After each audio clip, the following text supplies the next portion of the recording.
ನಮಸ್ತೆ. ನಮ್ಮ ಶಕ್ತಿ ಮೀರಿದ ವಿಚಾರಗಳನ್ನು ಭಗವಂತನ ಆಶೀರ್ವಾದದ ಮೂಲಕ ಪಡೆದುಕೊಳ್ಳಲು ಸಹಾಯ ಮಾಡುವ ಧ್ಯಾನ.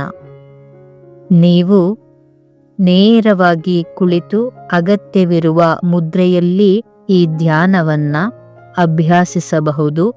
ಇಲ್ಲವೇ 2 ಚೇರುಗಳನ್ನು ತೆಗೆದುಕೊಂಡು ಒಂದು ಚೇರಿನ ಮೇಲೆ ಕುಳಿತು ಮತ್ತೊಂದು ಚೇರನ್ನು ಎದುರು ಬದಿಯಲ್ಲಿ ಇಟ್ಟು ಕಾಲುಗಳನ್ನು ನೇರವಾಗಿ ಚಾಚಿ ಪೂರ್ತಿ ಶರೀರವನ್ನು ಆರಾಮದಾಯಕ ಸ್ಥಿತಿಗೆ ತಂದು ಸುಪ್ತ ಮನಸ್ಸಿನ ಧ್ಯಾನವನ್ನು ಅಭ್ಯಾಸ ಮಾಡಬಹುದು.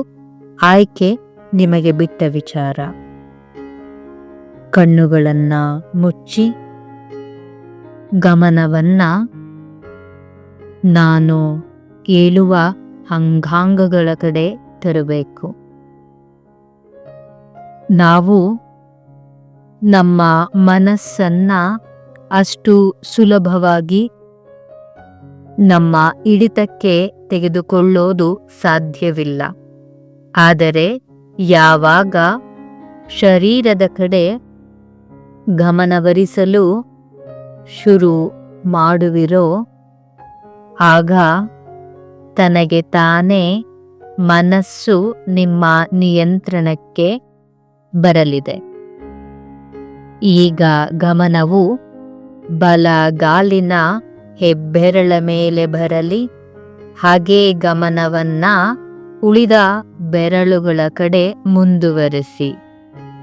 ಪಾದ, ಹಿಮ್ಮಡಿ, ಮೊಣಕಾಲು,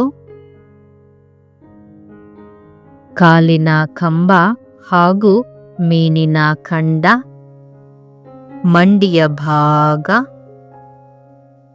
ತೊಡೆಯ ಭಾಗ ಹಾಗೆ ಪುಷ್ಟದ ಭಾಗವನ್ನು ಕೂಡ ಗಮನಿಸಿ. ಈಗ ನಿಮ್ಮ ಗಮನವನ್ನ ಶರೀರದ ಎಡಗಾಲಿನ ಮೇಲೆ ತನ್ನಿ. ಎಡಗಾಲಿನ ಬೆರಳುಗಳು, ಹಿಮ್ಮಡಿ ಹಾಗೂ ಪಾದ, ಮೊಣಕಾಲು, ಕಾಲಿನ ಕಂಬ ಜೊತೆಯಲ್ಲಿ ಮೀನಿನ ಖಂಡ, ಮಂಡಿಯ ಭಾಗ, ತೊಡೆ ಹಾಗೂ ಪುಷ್ಟ. ಗಮನವೀಗ ಹೊಟ್ಟೆಯ ಭಾಗದಲ್ಲಿ ಬರಲಿ. ಎದೆಯ ಭಾಗ, ಸಂಪೂರ್ಣ ಬೆನ್ನಿನ ಮೇಲೆ ನಿಮ್ಮ ಗಮನ ಬರಲಿ. ಹಾಗೆ ಕತ್ತಿನ ಭಾಗವನ್ನು ಕೂಡ ಗಮನಿಸಿ. ಇದೀಗ ನಿಮ್ಮ ಗಮನ ಬಲಗೈನ ಬೆರಳುಗಳ ಕಡೆ ಬರಲಿ. ಹಸ್ತ, ಮಣಿಕಟ್ಟು, ಮುಂಗೈ, ಮೊಣಕೈ, ತೋಳು ಹಾಗೂ ಭುಜ. ಗಮನವೀಗ ಎಡಗೈ ಮೇಲೆ ಬರಲಿ. ಬೆರಳುಗಳು, ಹಸ್ತ, ಮಣಿಕಟ್ಟು, ಮುಂಗೈ, ಮೊಣಕೈ, ತೋಳು ಹಾಗೂ ಭುಜ. ಗಲ್ಲ, ಬಾಯಿಯ ಭಾಗ, ಕಿವಿಗಳು, ಕೆನ್ನೆಗಳು, ಮೂಗು, ಕಣ್ಣುಗಳು, ಹಣೆ, ಸಂಪೂರ್ಣ ತಲೆಯ ಭಾಗ, ಪೂರ್ತಿ ಶರೀರ ವಿಶ್ರಾಂತಿಯ ಸ್ಥಿತಿಯನ್ನ ತಲುಪಿದೆ. ವಿಶ್ರಾಂತಿ,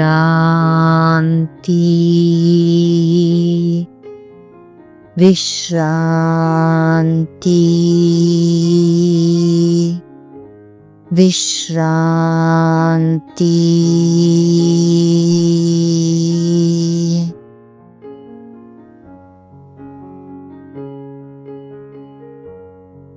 ಈಗ ನಾನು ಹೇಳುವ ಹಿಮ್ಮುಖ ಸಂಖ್ಯೆಗಳನ್ನು ಗಮನಿಸಿ. 10, 9, 8, 7, 6,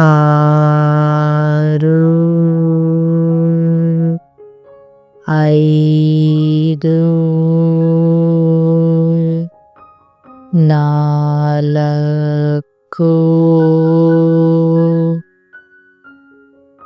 4, 3, 2, 1 ಸಂಪೂರ್ಣ ವಿಶ್ರಾಂತಿ. ವಿಶ್ರಾಂತಿ. ಈಗ ನೀವು ಸ್ವಚ್ಛವಾದ ಹಾಗೂ ನವಿರಾದ ಹುಲ್ಲು ಹಾಸಿನ ಮೇಲೆ ಮಲಗಿದಿರ. ಸುತ್ತಲೂ ಕೂಡ ಹಸಿರಿನ ವಾತಾವರಣವಿದೆ. ಜೊತೆಗೆ ತಣ್ಣನೆಯ ಗಾಳಿ. ಈಗ ನೀವು ಪ್ರಕೃತಿಯ ಮಡಿಲಲ್ಲಿದ್ದೀರ.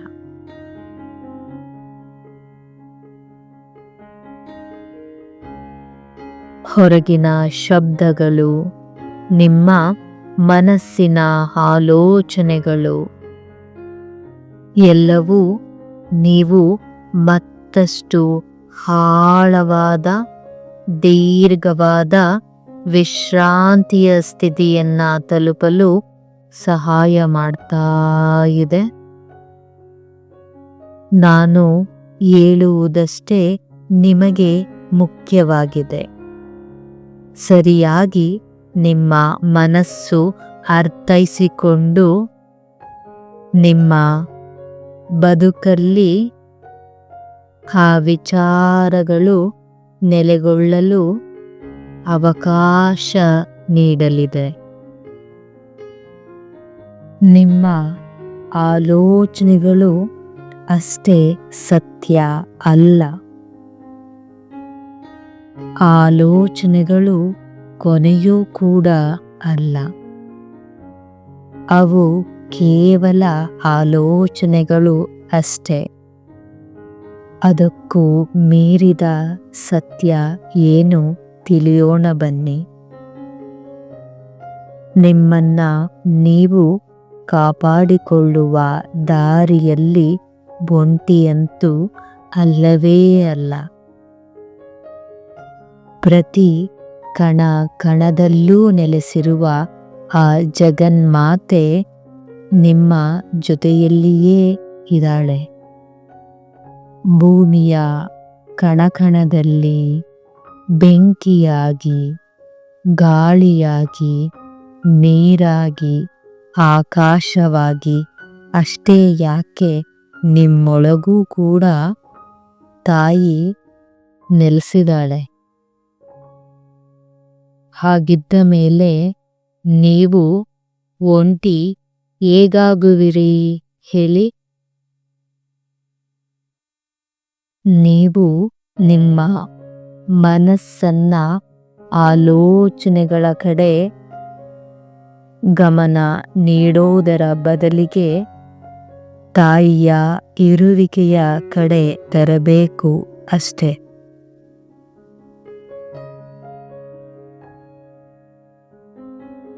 ಈ ವಿಚಾರವೇ ಮನಸ್ಸಿಗೆ ಅದೆಷ್ಟು ಹಿತ ಅಂತ ಅನ್ನಿಸ್ತಾ ಇದೆ ಅಲ್ವಾ? ಅಮ್ಮ, ನನ್ನೆಲ್ಲ ತಪ್ಪುಗಳನ್ನ ಕ್ಷಮಿಸು, ನನ್ನನ್ನು ಕಾಪಾಡು ತಾಯಿ, ಕಾಪಾಡು. ಆ ತಾಯಿಯನ್ನ ಮನಪೂರ್ವಕವಾಗಿ ಬೇಡ್ಕೊಳ್ಳಿ. ಸಂಪೂರ್ಣವಾಗಿ ಶರಣಾಗಿ ನಿಮ್ಮಿಂದ ಆಗದೇ ಇರುವಂತಹ ವಿಚಾರಗಳಿಗೆ ಹೊಡೆದಾಡಿ ನಿಮಗೇನೇ ತೊಂದರೆ ಮಾಡಿಕೊಳ್ಳುವ ಬದಲಿಗೆ ತಾಯಿಯ ಪಾದಗಳಲ್ಲಿ ಅರ್ಪಿಸಿಬಿಡಿ. ಆ ಎಲ್ಲ ಜವಾಬ್ದಾರಿಯನ್ನ ತಾಯಿ ತೆಗೆದುಕೊಳ್ತಾಳೆ. ನೀವಿನ್ನು ನಿರಾಳವಾಗಿ ಬದುಕಬಹುದು. ಇಲ್ಲಿ ಎಲ್ಲವೂ ಸರಿಯಾಗಿಯೇ ಇದೆ. ಹಿಂದೆ ನಡೆದದ್ದು ಈಗ ನಡೀತಾ ಇರೋದು, ಮುಂದೆ ನಡೆಯೋದು.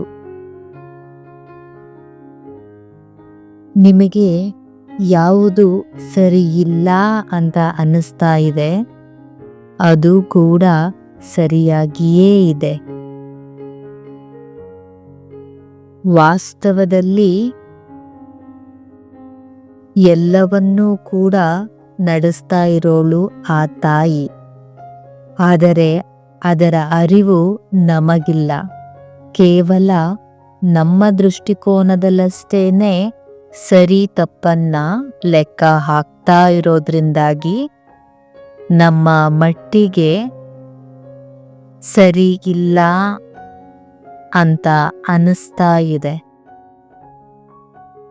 ಅದರಿಂದಾಗಿ ನಮಗೆ ನಾವೇನೇ ತೊಂದರೆನ ಕೊಟ್ಕೊಳ್ತಾ ಇದ್ದೀವಿ. ಅದು ತಾಯಿಯ ಜವಾಬ್ದಾರಿ. ಅದರಿಂದಾಗಿ ಆಕೆಯ ಪಾದಗಳಿಗೆ ಸರಿ ತಪ್ಪಿನ ಲೆಕ್ಕಾಚಾರವನ್ನ ಅರ್ಪಿಸಿಬಿಡಿ. ನೀವು ವಿಶ್ರಾಂತಿಗೊಳ್ಳಿ. ನಿಮ್ಮ ಎಲ್ಲ ರೀತಿಯ ಪ್ರಯತ್ನಗಳನ್ನ ಆ ತಾಯಿಯ ಪಾದಗಳಿಗೆ ಅರ್ಪಿಸಿಬಿಡಿ. ವಿಶ್ರಾಂತಿಗೊಳ್ಳಿ.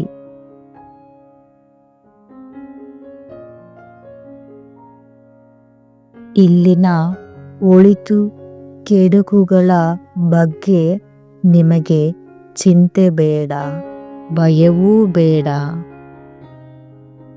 ಯಾಕೆ ಗೊತ್ತಾ? ಎಲ್ಲವೂ ಇಲ್ಲಿ ತಾಯಿಯ ಅಧೀನದಲ್ಲಿದೆ. ಆ ನಿಮ್ಮ ಚಿಂತೆ, ಭಯ ಎಲ್ಲವನ್ನೂ ಕೂಡ ತಾಯಿಯ ಪಾದಗಳಿಗೆ ಅರ್ಪಿಸಿ ವಿಶ್ರಾಂತಿಗೊಳ್ಳಿ.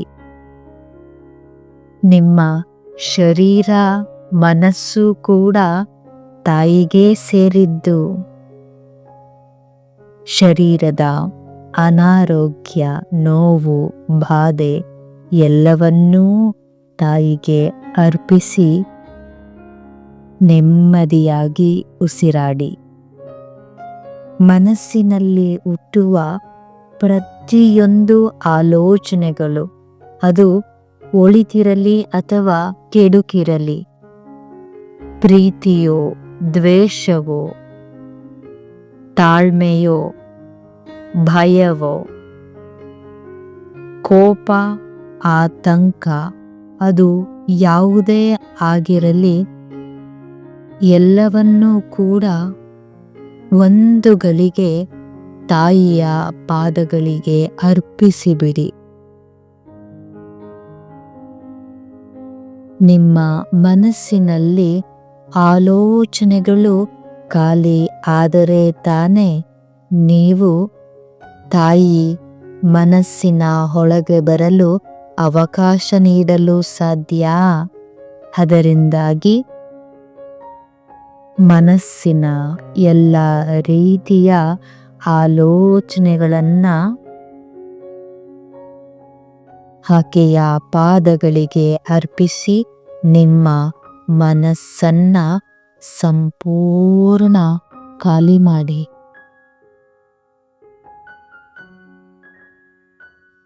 ಪೂರ್ಣ ಮನಸ್ಸಿನಿಂದ ಸಂಪೂರ್ಣ ಒಪ್ಪಿಗೆಯೊಂದಿಗೆ ತಾಯಿಯನ್ನ ಸ್ವೀಕರಿಸಿ. ನಿಮ್ಮ ಬದುಕಿನ ಜವಾಬ್ದಾರಿಯನ್ನ ತಾಯಿಗೆ ಅರ್ಪಿಸಿಕೊಳ್ಳಿ.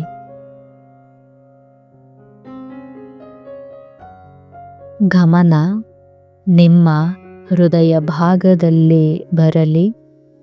ನೀವು ಪೂಜಿಸುವ, ಆರಾಧಿಸುವ, ನಿಮಗೆ ನಂಬಿಕೆ ಇರುವ ಭಗವಂತನ ಚಿತ್ರಣ ನಿಮ್ಮ ಹೃದಯ ಭಾಗದಲ್ಲಿ ಬರಲಿ. ಮಿತ್ರರೇ, ಇಲ್ಲಿ ಏನಿರಲಿ ಇರದಿರಲಿ, ಆದರೆ ಈ ಶರೀರದಲ್ಲಿ ಆರೋಗ್ಯ, ಮನಸ್ಸಿನಲ್ಲಿ ನೆಮ್ಮದಿ ಇಲ್ಲದ ಮೇಲೆ ಬದುಕಲು ಸಾಧ್ಯವೇ ಇಲ್ಲ. ಉಳಿದ ವಿಚಾರಗಳು ಇಲ್ಲದೆ ಹೋದರೂ ಬದುಕಬಹುದು, ಆದರೆ ಈ ಎರಡು ವಿಚಾರಗಳನ್ನು ಕಳೆದುಕೊಂಡರೆ ಉಳಿದದ್ದನ್ನೆಲ್ಲ ನಾವು ಏನು ಗಳಿಸಿದರೂ ಉಪಯೋಗವಿಲ್ಲ.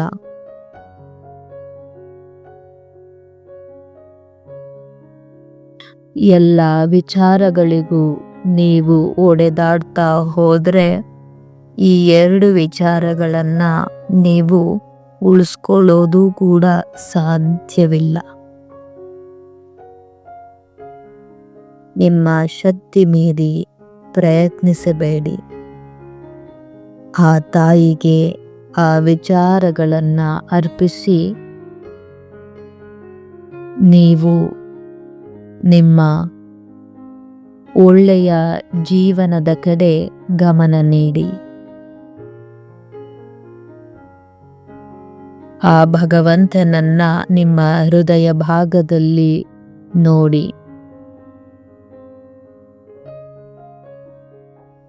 ಮನಸ್ಸು, ಶರೀರ ಅದೆಷ್ಟು ಹಗುರವಾಗ್ತಾ ಇದೆ ಅಲ್ವಾ? ಈಗ ನಿಮ್ಮ ಬದುಕಿನ ಜವಾಬ್ದಾರಿಯನ್ನ ಆ ಮಾತೆ ತೆಗೆದುಕೊಂಡಿದ್ದಾಳೆ. ನೀವೀಗ ನಿರಾಳವಾಗಿ ಇರಬಹುದು. ಎಲ್ಲವೂ ಕೂಡ ತಾಯಿಯ ಕೈ ಸೇರಿದೆ. ನಿಮ್ಮನ್ನೀಗ ಮುನ್ನಡೆಸ್ತಾ ಇರೋಳು ಆ ಜಗನ್ಮಾತೆ. ನಿಮ್ಮೊಳಗೆ ಇರುವಂತಹ ದೈವತ್ವವು ನೀವು ಬದುಕೋದಕ್ಕೆ ತೊಂದರೆ ಆಗ್ತಾ ಇರುವಂತಹ ವಿಚಾರ, ಅದು ನಿಮ್ಮೊಳಗಿನ ವಿಚಾರವಾದರೂ ಆಗಿರಲಿ, ಹೊರಗಿನ ವಿಚಾರ ವ್ಯಕ್ತಿಗಳಾದರೂ ಆಗಿರಲಿ, ಎಲ್ಲವನ್ನೂ ಕೂಡ ನಾಶ ಮಾಡ್ತಾ ಇದೆ. ಕಣ್ಮುಚ್ಚಿ ಹೃದಯ ಭಾಗವನ್ನ ನೋಡ್ತಾ ಇರೋ ನಿಮಗೆ ಯಾರು ಕಾಣಿಸ್ತಾ ಇದ್ದಾರೆ ಹೇಳಿ? ತಾಯಿ ಅಲ್ವಾ?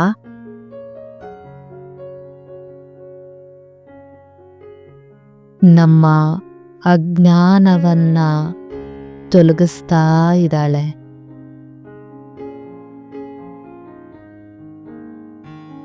ಮನುಷ್ಯನ ದೇಹದಲ್ಲಿ, ಮನುಷ್ಯನ ಶಕ್ತಿಯಲ್ಲಿ ಸಾಧ್ಯವಾಗದ ವಿಷಯಗಳನ್ನ, ಸೌಲಭ್ಯಗಳನ್ನ, ವಿಚಾರಗಳನ್ನ ದೈವಿಕ ಅಂಶದಿಂದ ದಯಪಾಲಿಸ್ತಾ ಇದ್ದಾಳೆ.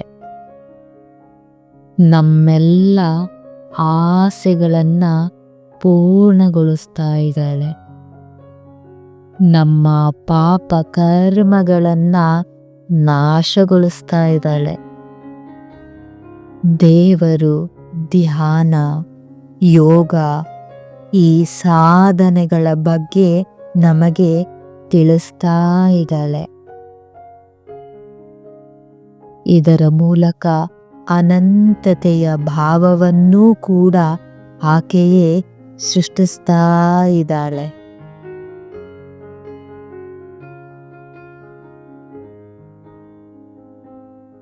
ನಮ್ಮ ಒಳಗೆ ಇರುವ ಇಚ್ಛಾಶಕ್ತಿ, ಸಂಕಲ್ಪ ಶಕ್ತಿ, ಮನೋಬಲ ಎಲ್ಲವನ್ನೂ ಕೂಡ ವೃದ್ಧಿಸ್ತಾ ಇದ್ದಾಳೆ. ಜೊತೆಗೆ ನಮ್ಮ ಆತ್ಮಬಲವೂ ಕೂಡ ಹೆಚ್ಚಾಗ್ತಾ ಇದೆ.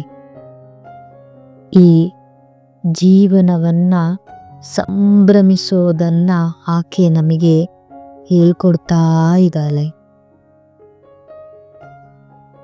ನಮ್ಮ ಒಳಗೆ ವಿಚಾರ ವಿವೇಕವನ್ನ ಜಾಗೃತಗೊಳಿಸ್ತಾ ಇದ್ದಾಳೆ.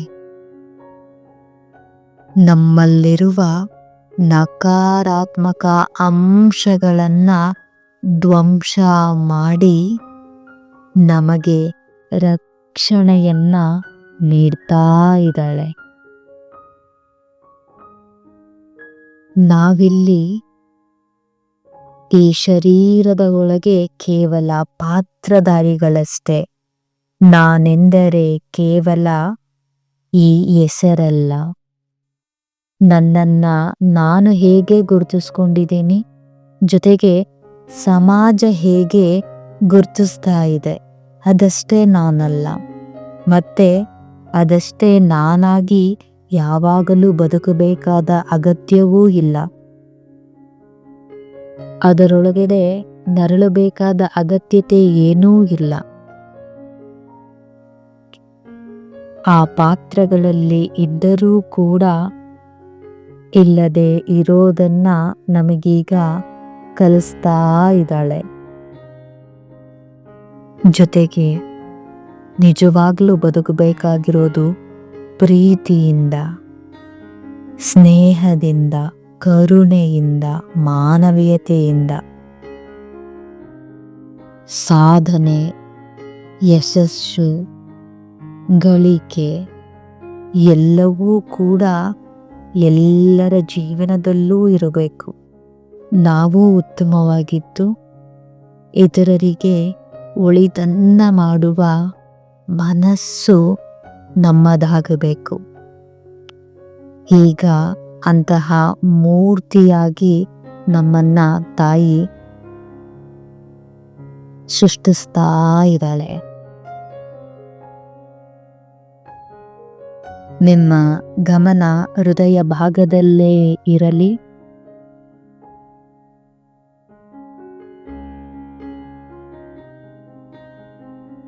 ನಿಮ್ಮ ಜೀವನದ ಪ್ರತಿಯೊಂದು ಕ್ಷಣದಲ್ಲೂ ಕೂಡ ನೀವು ನಿಮ್ಮ ಹಿಂದೆ, ನಿಮ್ಮ ತಲೆಯ ಭಾಗದಲ್ಲಿ ಭಗವಂತನ ರೂಪವನ್ನ ನೋಡಿ, ಜೊತೆಗೆ ಆ ಶಕ್ತಿಯ ಪ್ರಭೆ ನಿಮ್ಮನ್ನ ಆವರಿಸಿದೆ.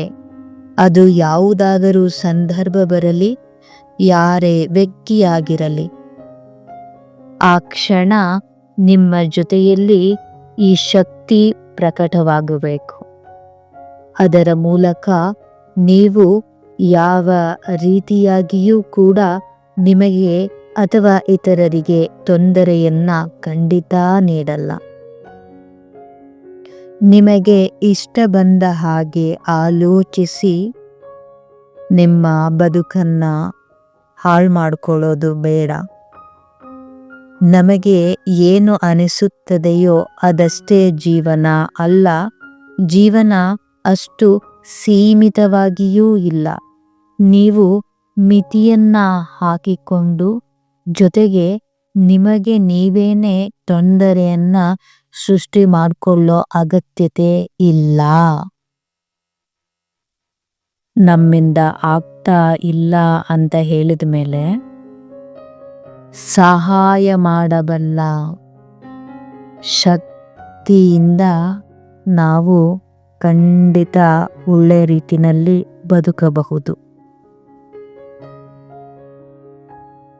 ಯಾಕೆ ಸಹಾಯ ಮಾಡ್ತಾರವರು? ನಾವು ಆ ಜಗನ್ಮಾತೆಯ ಮಕ್ಕಳು. ನಿಮ್ಮೆಲ್ಲ ಜವಾಬ್ದಾರಿಯನ್ನ ಈಗ ತಾಯಿ ತೆಗೆದುಕೊಂಡಿದ್ದಾಳೆ.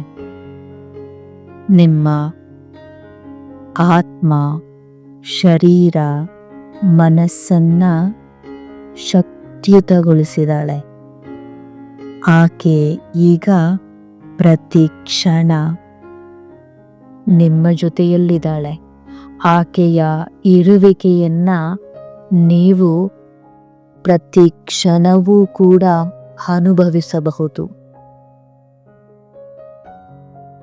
ಹಾಗೂ ಆರಾಮವಾಗಿ ನಿಮ್ಮ ಜೀವನವನ್ನ ನೀವು ಈ ಕ್ಷಣದಿಂದಲೇ ನಡೆಸಬಹುದು.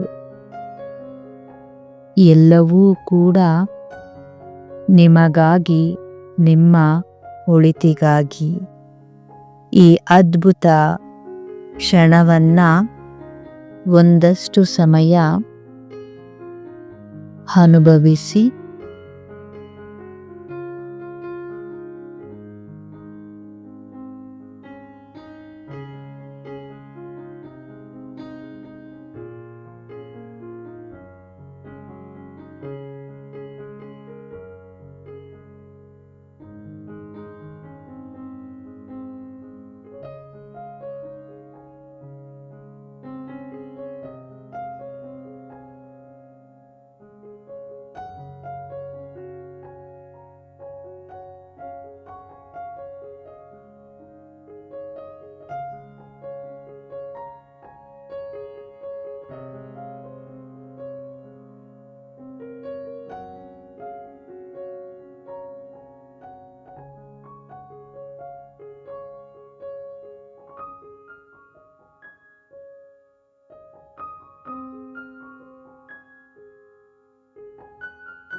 ಯಾ ದೇವಿ ಸರ್ವಭೂತೇಷು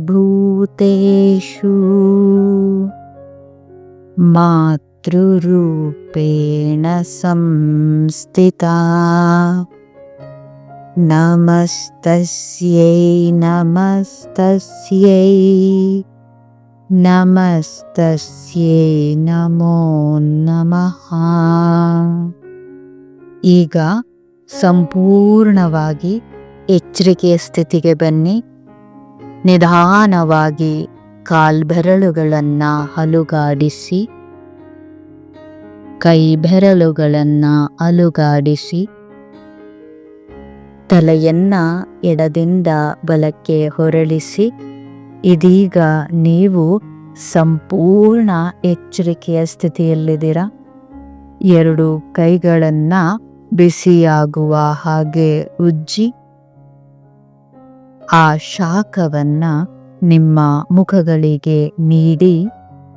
ಈಗ ಎರಡೂ ಕೈ ಹಸ್ತವನ್ನು ನಿಮ್ಮ ಮುಂದೆ ತಂದು ನಗು ಮುಖದೊಂದಿಗೆ ಹಸ್ತವನ್ನು ಗಮನಿಸಿ.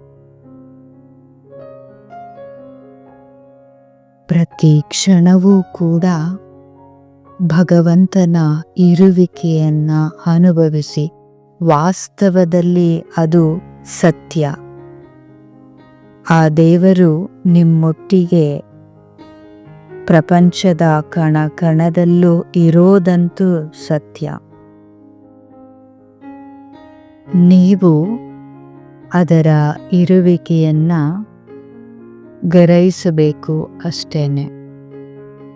ಈ ಧ್ಯಾನ ನಿಮ್ಮೊಳಗೆ ಆ ಬದಲಾವಣೆ ಆಗೋದಕ್ಕೆ ಖಂಡಿತ ಸಹಾಯ ಮಾಡುತ್ತೆ. ಎಲ್ಲರಿಗೂ ಕೂಡ ಒಳಿತಾಗಲಿ.